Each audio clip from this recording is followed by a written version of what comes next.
Mantan Menteri Pemuda dan Olahraga Menpora, Roy Suryo, kembali mengguncang jagat maya dengan pengakuan mengejutkan. Ia mengklaim telah menerima ancaman serius dari seseorang yang diyakininya adalah Profesor Paiman Raharjo, mantan Wakil Menteri Desa yang kini viral terkait dugaan skandal ijazah palsu Presiden Joko Widodo. Pengakuan ini disampaikan Roy dalam sebuah podcast di kanal YouTube Sentana TV, yang berjudul Provokatif. Ancam keluarga Roy Suryo. Ternyata Wakil Menteri pemilik kios Pramuka, Roy membeberkan secara detail bagaimana ia menerima pesan bernada intimidatif tersebut. Roy Suryo menceritakan, pada 6 Mei 2025, ia menerima pesan WhatsApp dari seorang profesor berinisial P dengan nama belakang, Raharjo. Pesan itu, menurut Roy, secara implisit memintanya untuk menghentikan kritiknya terhadap isu ijazah Jokowi. Pesannya panjang, tapi intinya saya disuruh diam, memikirkan keluarga, bahkan diminta-minta maaf. Saya heran, saya salah apa, kata Roy Suryo dalam siaran tersebut.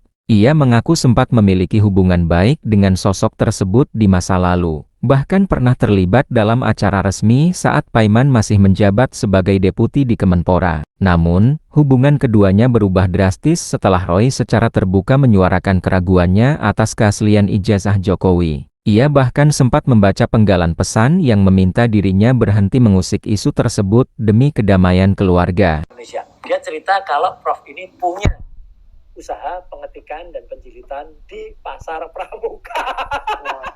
Tapi terlanjur sakit hati gitu. Kalau menurut saya sudahlah Mas, kasihan keluarga Mas. Agar keluarga Anda aman. Aman itu berarti ada pengancaman dong. Ya. Saya tidak menyangka, seorang profesor dan mantan pejabat negara disebut punya keterkaitan dengan kios percetakan, sindir Roy, mengacu pada informasi yang ia klaim diperoleh dari seorang purnawirawan intelijen TNI AD.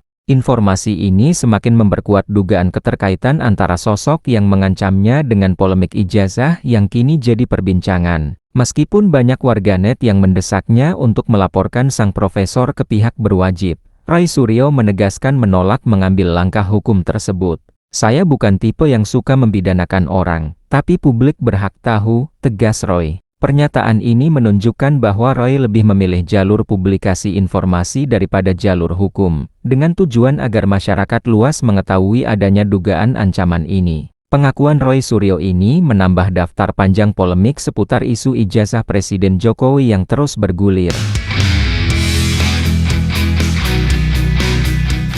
Mantan Gubernur Jakarta, Anies Baswedan, menghadiri langsung sidang lanjutan kasus dugaan importasi gula yang menjerat ex-Menteri Perdagangan Mendag RI Thamas Trikasih Lembong atau Tom Lembong sebagai terdakwa di Pengadilan Tipikor Jakarta, Selasa 24 Juni. Sesaat setelah sidang rampung, Tom Lembong tampak langsung menghampiri Anies yang berada di kursi pengunjung. Keduanya terlihat berpelukan erat dan saling menepuk bahu. Tom pun mengucapkan terima kasih atas kehadiran sahabatnya itu. Anies dan Tom kemudian tampak berbincang dengan menggunakan bahasa Inggris. Salah satu perbincangan yang terdengar yakni Anies yang mengabari bahwa dirinya sudah memiliki cucu. Tom pun langsung memanggil Anies dengan sebutan Opa. Usai bercengkerama di ruang sidang, Tom kemudian dibawa oleh pengawal tahanan sembari dikenakan rompi pink khas tahanan Kejaksaan Agung dan kedua tangannya diborgol. Saat momen itu, Anies sempat terdiam dan terlihat menggeleng-gelengkan kepalanya berkali-kali. Setelah Tom digiring oleh pengawal tahanan, Anies kemudian sempat menemui awak media di luar ruang persidangan.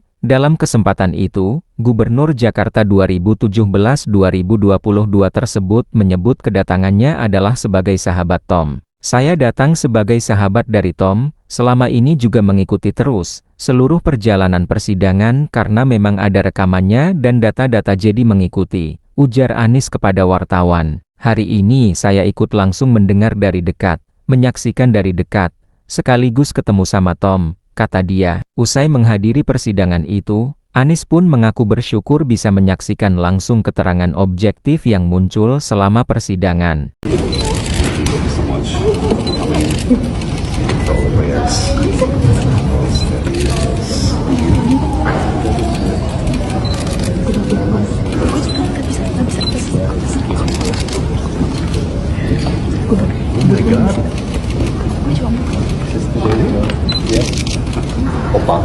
Udah jadi bapak.